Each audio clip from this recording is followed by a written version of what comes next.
안녕하세요. 육식혁명 카니보의 저자 이소미입니다. 저는 종합병원에서 간호사로 일하다가 현재는 고등학교에서 25년째 보건교사로 학생들을 지도하고 있습니다. 네, 안녕하세요. 육식혁명 카니보의 공저자 김근영입니다. 저는 카이스트 교직원 생활을 하고 영어 학원을 운영하였으며 지금은 한국프로골프연맹 이사로 재직 중입니다. 제 주변에 효과를 본 지인이나 저희 학생들의 식단을 참고해서 말씀드리면 좋을 것 같아요. 학생들한테 가장 중요하게 강조하는 부분이 가공식품, 초가공식품, 그리고 식물 독소가 많은 식물성 식품에 대해서 좀 자제할 것을 강조하는데요. 그 빈자리를 소고기 같은 적색육은 물론 생선알, 조개 등의 해산물과 내장육 등의 동물성 식품 전반을 포함하는 고기를 하루에 500g 이상은 먹도록 지도하고 있고요. 간은 일주일에 250에서 400g, 달걀, 특히 노른자는 하루에 한 2~3개 이상 섭취하는 것을 기본으로 해서 자신의 현재 몸 상태와 기호에 따라서 그 종류와 양을 적절히 조절하면 됩니다. 이때 양념은 거의 소금만 쓰고요. 소금이 들어간 어간장, 핫소스, 식물 독소나 곰팡이로부터 비교적 안전한 배고추나 허브를 쓰실 수 있습니다. 소금물을 시작으로 간과 달걀처럼 미량 영양분이 풍부한 음식이 첫 끼니가 되면은요, 하루 종일 넘치는 활력과 안정적인 식용으로 과식을 하지 않게 됩니다.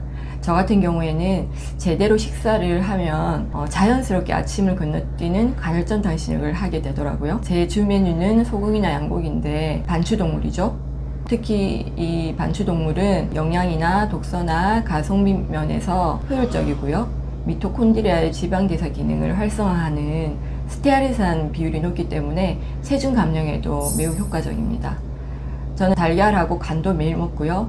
생선이나 해산물은 한 달에 한두 번 정도, 돼지고기나 닭고기, 오리고기 등도 가끔씩 먹습니다.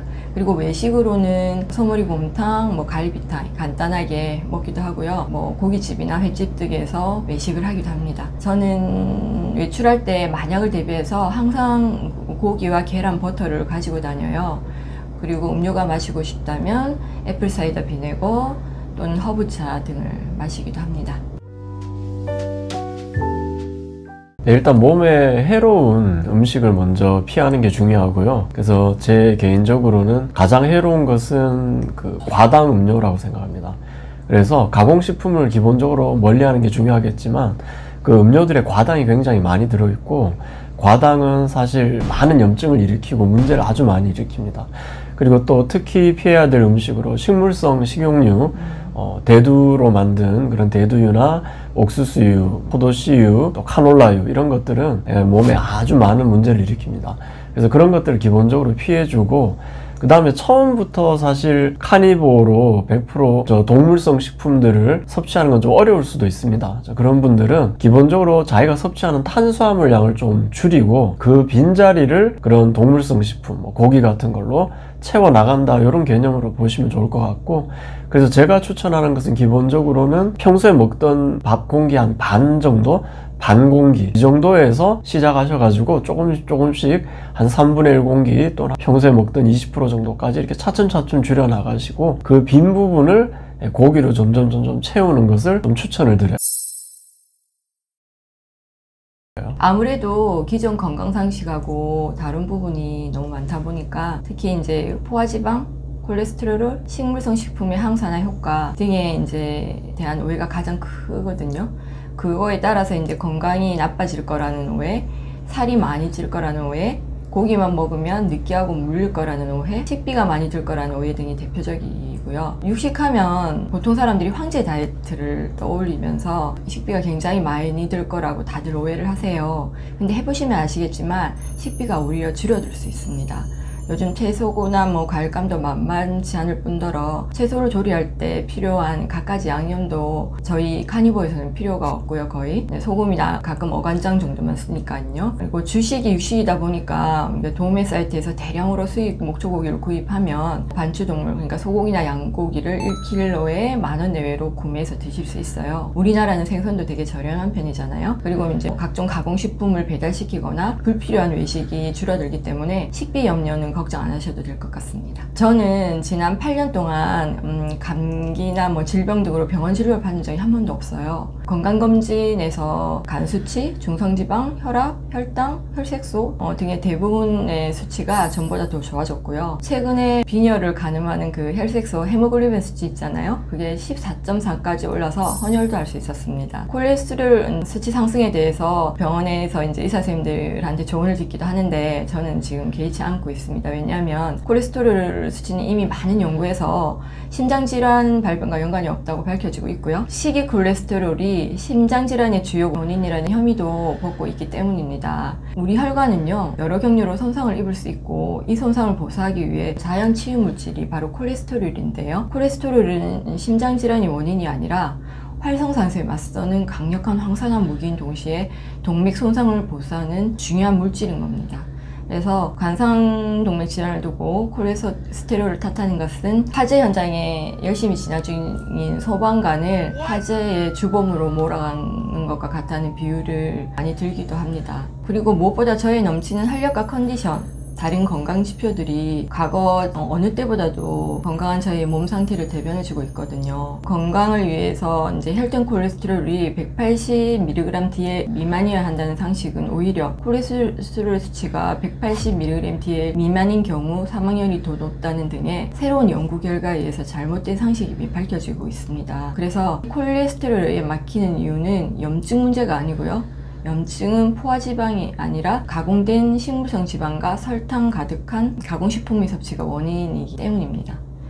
심장질환 발병을 예측하기 위해서는 콜레스테롤 수치가 아닌 동맥을 딱딱하게 만드는 섬유성막과 혈전에 관여하는 높은 혈중 호모시스테인 농도를 활용하는 게 훨씬 좋다고 할 수 있습니다. 카니보어식으로 오히려 고혈압이 개선된 사례가 많고요. 저같이 기립성 저혈압으로 고생하시는 분들도 정상 혈압을 유지하고 있습니다. 채식 위주의 기존 건강식단을 철저하게 제가 지켰던 때인데 신체 검사에서 혈압이 80에서 50이 나와가지고 재검을 해야 한 적도 있었거든요. 이때는 기력이 엄청 딸렸습니다. 그래서 식물 독소가 많은 채소나 과일은 많이 먹거나 오랫동안 섭취하면 건강을 해칠 수가 있습니다. 곡물, 채소, 과일은 우리 사람의 장에서는 소화 흡수가 잘 되지 않기 때문이에요. 포식자로부터 스스로를 보호하기 위해서 식물이 품고 있는 식물 독소는 오히려 우리 몸에 꼭 필요한 영양소의 흡수를 방해해서 우리 몸에 영양 결핍을 가져오거든요. 카니보어 다이어트의 저자 숀 베이커 박사는요, 우리 면역의 대부분은 장 속에 있고 장은 흡수하기 위해 만들어진 기관이기 때문에 소화나 흡수가 되지 못하는 것들이 들어가면 문제가 된다고 말해요. 바로 섬유질이 가득한 식물식품을 보고 말하는 거죠. 그래서 장에서 소화와 흡수가 잘 안 되면 가스와 변량이 늘어나고 복부팽만과 복통, 설사와 변비, 과민성 대장 증후군과 같은 장 문제를 일으킬 수 있습니다. 육식은 건강은 해칠 뿐만 아니라 기후변화와 지구온난화의 주범이라는 비판과 육식으로부터 비롯된 생명윤리적 문제에 대한 시선도 사실 따갔거든요. 근데 미국 환경보호국 자료에 따르면요, 미국의 전체 온실가스 배출량 중 가축 사육 전체가 차지하는 비율이 3.9%에 불과하고요.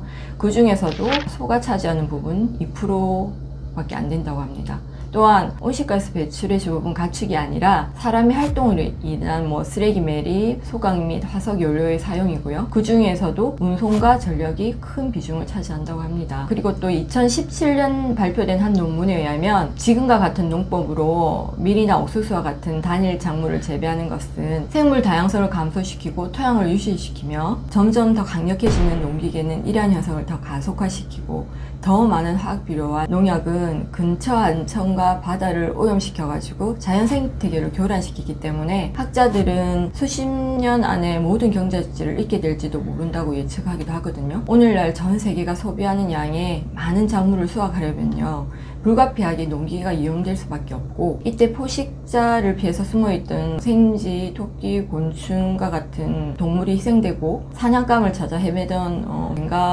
새와 여우 같은 동물이 농기계에 잡아먹힙니다. 기계라는 게 가리지 않잖아요. 그래서 이런 동물이 이렇게 죽음을 맞이하는 게 사실 비거니즘이 지향하는 바는 분명히 아닐 거고요. 프라이스 박사가 아프리카에서 만난 전통적인 목촉 부족이야말로 진정한 비거니즘의 철학을 가졌다고 할 수 있는데요. 왜냐하면 이들과 가축 사이에는 서로에 대한 감사와 애정과 존중이 있었어요. 이윤 추구만을 위해서 참혹한 사육 환경에서 착취와 학대를 당하는 현대 가축들과는 달리 목축 부족의 가축들은 자연의 풍성함을 마음껏 누리고 인간으로부터 돌봄과 보호를 받을 수 있었습니다. 이들은 포식자로부터 참혹하게 죽음을 당하는 대신에 인간의 보호 아래서 죽음을 맞이할 수 있었고요. 인간들로부터 우유, 털, 가죽, 고기 등을 얻는 완벽한 상호 호혜적인 관계였습니다. 이러한 방식이 우리가 동물에 대해서 진정으로 지녀야 할 마음 자세와 철학이 아닐까 합니다.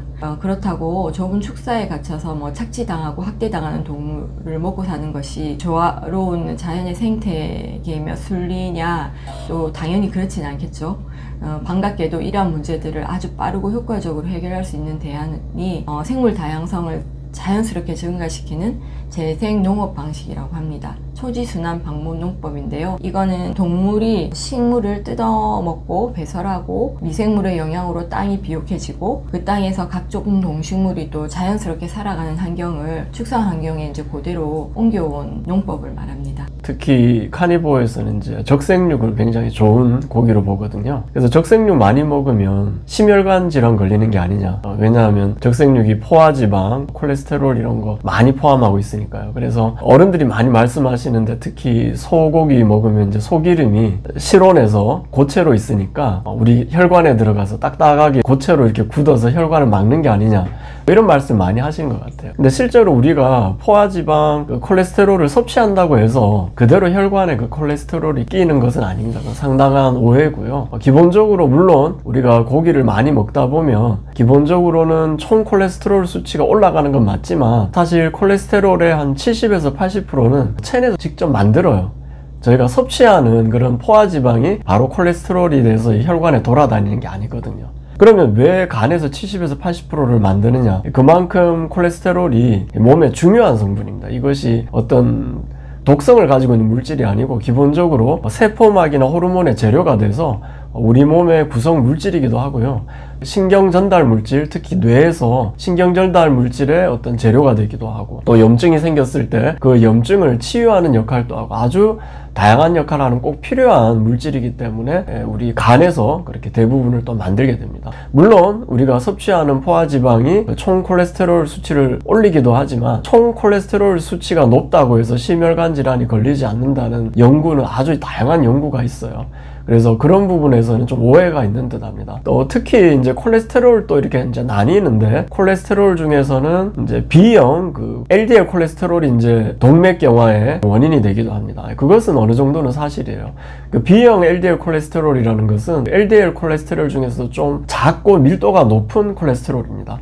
그래서 B형 LDL 콜레스테롤이 동맥경화를 일으키다 보니까 콜레스테롤이 동맥경화 같은 심혈관 질환의 원인이 아닌가라고 그렇게 오해를 하기도 하는데 실제로 포화지방을 많이 먹는다고 해서 B형 LDL 콜레스테롤의 수치가 올라가지 않습니다. 실제로는. 그럼 B형 LDL 콜레스테롤 수치를 올리는 것은 오히려 과도한 탄수화물의 섭취, 스트레스 또는 가공식품 등으로 인한 염증입니다. 실제로는. 그럼 우리가 정말로 심혈관 질환을 피하기 위해서 조심해야 되는 것은 과도한 탄수화물을 섭취한다거나 스트레스를 받는 것 또는 염증을 많이 올리는 식품을 섭취하는 거죠. 실제로 몸 안에 있는 콜레스테롤은 아까 전에도 잠깐 말씀을 드렸지만 LDL 콜레스테롤은 실제로 염증을 치유하기도 합니다. 그래서 결국은 포화지방을 많이 먹는 것은 오히려 또 반대로 우리가 그 B형 콜레스테롤, LDL 콜레스테롤 수치를 올리는 것 중에 하나가 중성지방이 있습니다. 그 중성지방 역시 탄수화물 섭취, 스트레스 이런 거와 관련이 있는데 우리가 포화지방을 많이 섭취했을 때 중성지방의 수치가 오히려 떨어진다는 연구 결과도 많습니다. 그래서 결론적으로 본다면 포화지방의 섭취는 결국 심혈관 질환과 관계가 없다는 얘기를 좀 드릴 수 있을 것 같고요.